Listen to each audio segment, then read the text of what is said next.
Hi ಎಲ್ರಿಗೂ ನಮಸ್ಕಾರ, welcome back to my channel.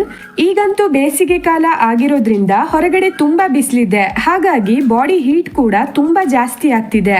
ತುಂಬಾ ಜನರಿಗೆ ಸಮ್ಮರ್ ಅಲ್ಲಿ ಹೀಟ್ ಇಂದ ಹಲವಾರು ಆರೋಗ್ಯ ಸಮಸ್ಯೆಗಳು ಸ್ಟಾರ್ಟ್ ಆಗುತ್ತೆ. ಸೊ ನಿಮ್ಗೂ ಕೂಡ ಬಾಡಿ ಹೀಟ್ ಜಾಸ್ತಿ ಆಗ್ತಿದೆ, ಪಾದಗಳು ಉರಿ ಆಗ್ತಿದೆ, ಬಾಯಲ್ಲಿ ಹುಣ್ಣುಗಳಾಗ್ತಿದೆ, ಆಸಿಡಿಟಿ ಆಗ್ತಿದೆ, ಹೀಟ್ ಇಂದ ಗುಳ್ಳೆಗಳಾಗೋದು, ಕುರ ಆಗೋದು, ಸುಸ್ತಾಗೋದು ಅಥವಾ ಪದೇ ಪದೇ ಬಾಯಾರಿಕೆ ಆಗೋದು ಆಗ್ತಿದೆ ಅಂದ್ರೆ ಇವತ್ತಿನ ಸಿಂಪಲ್ ಹೋಮ್ ರೆಮಿಡಿಯನ್ನ ಟ್ರೈ ಮಾಡಿ. ಇದನ್ನ ನೀವು ಯೂಸ್ ಮಾಡೋದ್ರಿಂದ ಡೀಪ್ ಆಗಿ ನಿಮ್ಮ ದೇಹ ಕೂಲ್ ಆಗತ್ತೆ, ಹೊಟ್ಟೆ ಕೂಡ ತಂಪಾಗತ್ತೆ ಮತ್ತು ಇಂಟರ್ನಲ್ ಹೀಟ್ ಕಡಿಮೆ ಆಗ್ತಾ ಬರುತ್ತೆ.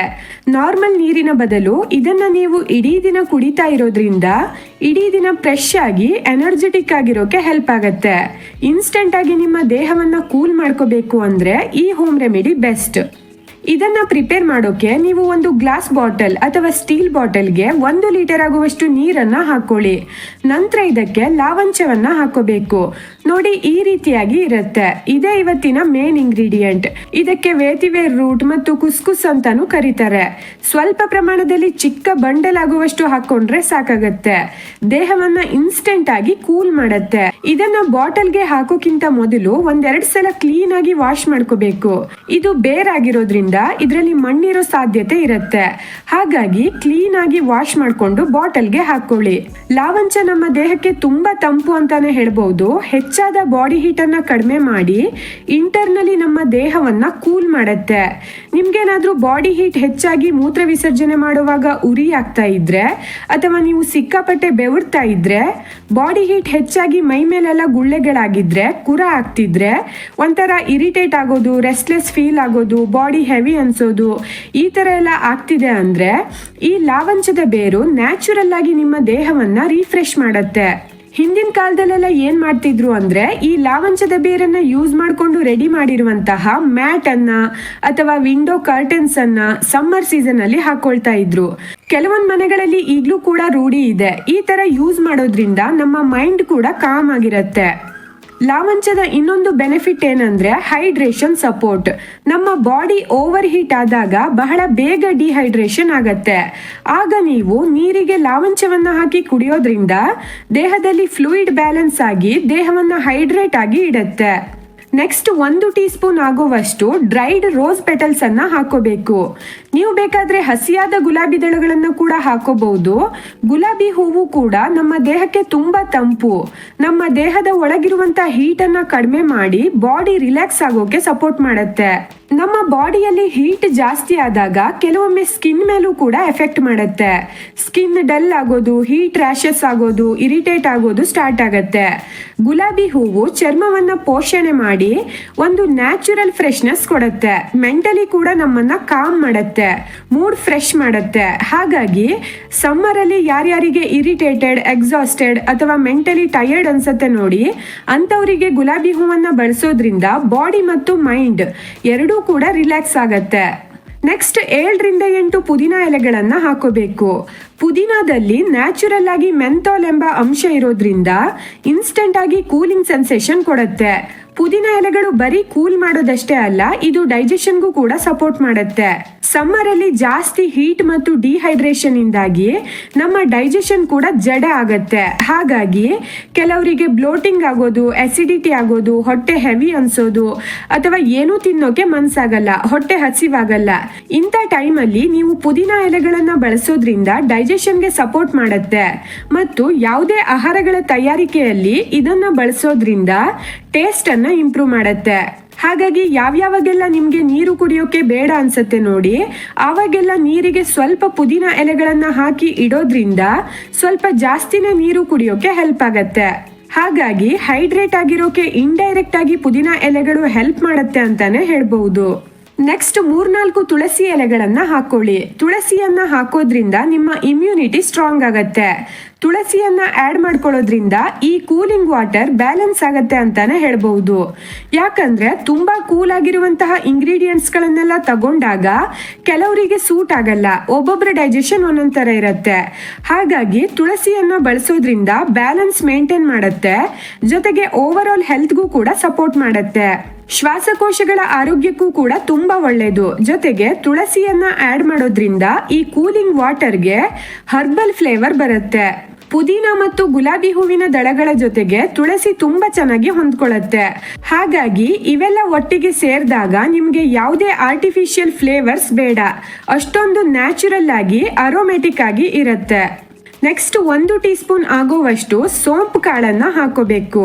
ತುಂಬಾ ಜನ ಊಟ ಆದ್ಮೇಲೆ ಡೈಜೆಷನ್ ಚೆನ್ನಾಗಿ ಆಗ್ಬೇಕು ಮತ್ತು ಬಾಯಿ ಫ್ರೆಶ್ ಆಗಿರ್ಬೇಕು ಅಂತ ಸೋಂಪು ಕಾಳನ್ನ ತಿಂತಾರೆ.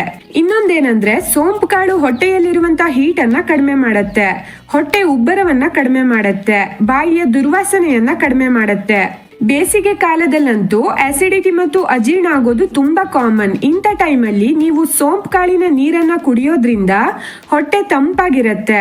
ಈ ಕೂಲಿಂಗ್ ವಾಟರ್ಗೆ ಸೋಂಪು ಕಾಳನ್ನ ಹಾಕೊಳ್ಳೋದ್ರಿಂದ ನ್ಯಾಚುರಲ್ ಆಗಿ ಸ್ವೀಟ್ನೆಸ್ ಕೊಡುತ್ತೆ. ಕುಡಿಬೇಕಾದ್ರೆ ತುಂಬಾ ಲೈಟ್ ಮತ್ತು ರಿಫ್ರೆಶಿಂಗ್ ಅನ್ಸುತ್ತೆ.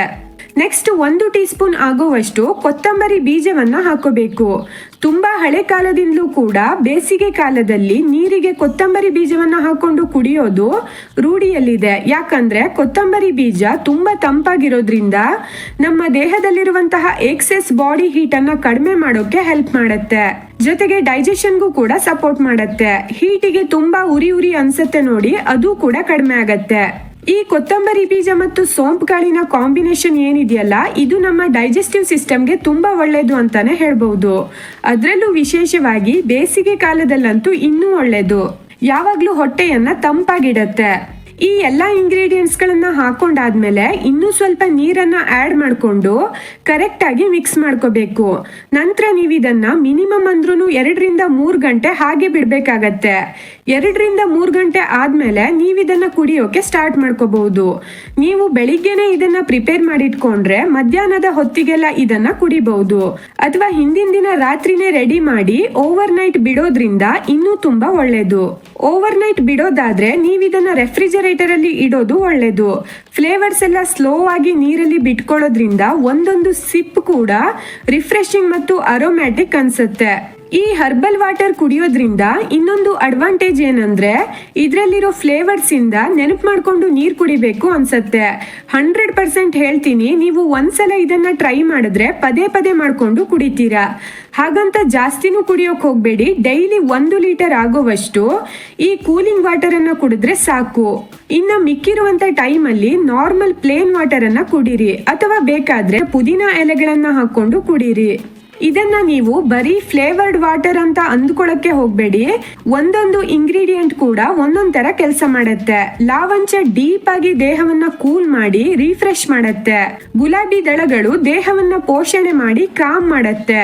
ಪುದೀನ ಎಲೆಗಳು ಡೈಜೆಷನ್ ಅನ್ನ ರಿಫ್ರೆಶ್ ಮಾಡಿ ಇನ್ಸ್ಟೆಂಟ್ ಆಗಿ ಕೂಲಿಂಗ್ ಸೆನ್ಸೇಷನ್ ಕೊಡುತ್ತೆ. ತುಳಸಿ ಬ್ಯಾಲೆನ್ಸ್ ಮಾಡಿ ಓವರ್ ಆಲ್ ಹೆಲ್ತ್ ಗೆ ಸಪೋರ್ಟ್ ಮಾಡುತ್ತೆ. ಸೋಂಪು ಕಾಳು ಮತ್ತು ಕೊತ್ತಂಬರಿ ಬೀಜ ಹೊಟ್ಟೆಗೆ ಕಂಫರ್ಟ್ ಕೊಡುತ್ತೆ ಮತ್ತು ಹೀಟ್ ಇಂದ ಉಂಟಾಗೋ ಡೈಜೆಸ್ಟಿವ್ ಪ್ರಾಬ್ಲಮ್ಸ್ ಗಳನ್ನ ಕಡಿಮೆ ಮಾಡುತ್ತೆ.